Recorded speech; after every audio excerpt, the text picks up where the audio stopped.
Welcome to Britain's favourite Sunday sermon. Well, last week I talked about the Home Office Select Committee and the civil servants' refusal to answer basic questions. Well, this week the story has continued. And one thing is for certain, in any walk of life, money does not buy happiness. The other thing it appears that money does not buy is the ability to stop the boats, to act as a deterrent. Because as every week and month goes by, the cost goes up, and it's extraordinary. We know, don't we, that the government signed off some £500 million to our friends in France to help stop the boats. How's that going? It's mid-December. Some 30,000 have crossed the English Channel this year. So that 500 million not really doing a great job.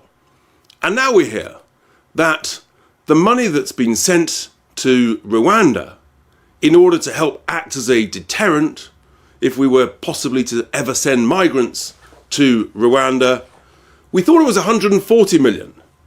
And the Home Office wouldn't tell us if there was a few more millions perhaps. Now we discover that last April, some 8 months ago, we agreed to pay another 100 million. So that's 240 million, and there's another 50 million, it transpires, due to be paid sometime shortly. So that's 290 million, call it 300 million amongst friends. 500 plus 300, that's 800 million pounds to stop the boats, to stop the migrants, and yet utterly useless. The boats keep coming, the migrants keep coming, and it's not a deterrent at all. It's the deceit of it. The Home Office civil servants tried to cover it up. The new Home Secretary, James Cleverly, he wasn't honest with us this week in the press conference, was he, about the cost? He said there was no extra cost demanded for signing the new treaty. He was being seriously disingenuous. He really wasn't telling us the reality, was he? The truth is, the cost keeps going up.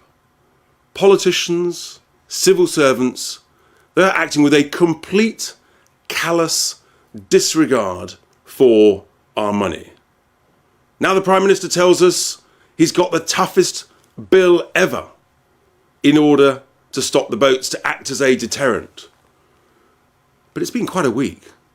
Because we've also heard from GB News' exclusive interviews with migrants in northern France that this whole thing is a complete, not only waste of money, but a complete waste of time, because it's not a deterrent at all. They view it as a laughingstock. It's like a comedy show. Frankly, it is like a comedy show. It's truly hopeless. If they don't view it as a deterrent, the whole thing is a complete waste of time, money, and effort. Why not use that time, that money, and the brains that's been employed so far, the legal brains, on actually getting through the backlog, making rapid decisions, focusing on deporting people who don't get accepted? Maybe that's a better use of our time and money. Because at the moment, we're in the worst of all worlds. No sign of any end whatsoever.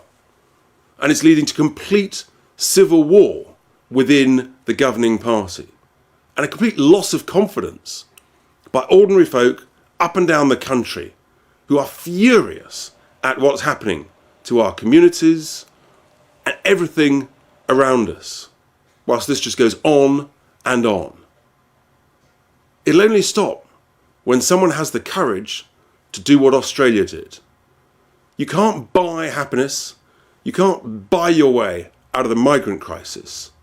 You have to have courage. You have to have political will. You have to have leadership. You have to pick up the people out of the boats and safely return them to France, as we are legally entitled to do under international treaties. When someone does that, then this crisis stops.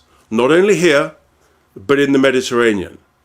And when someone does that, people stop dying. Let's be absolutely clear. Money doesn't buy happiness. Money's not stopping the migrants. In fact, money's making the migrant crisis even worse. It's got to stop. People are absolutely furious. And yet at the moment, politicians, civil servants, completely callous disregard of our money and our views. I'm afraid it's not good news, no end in sight. But with that, here endeth my Sunday sermon.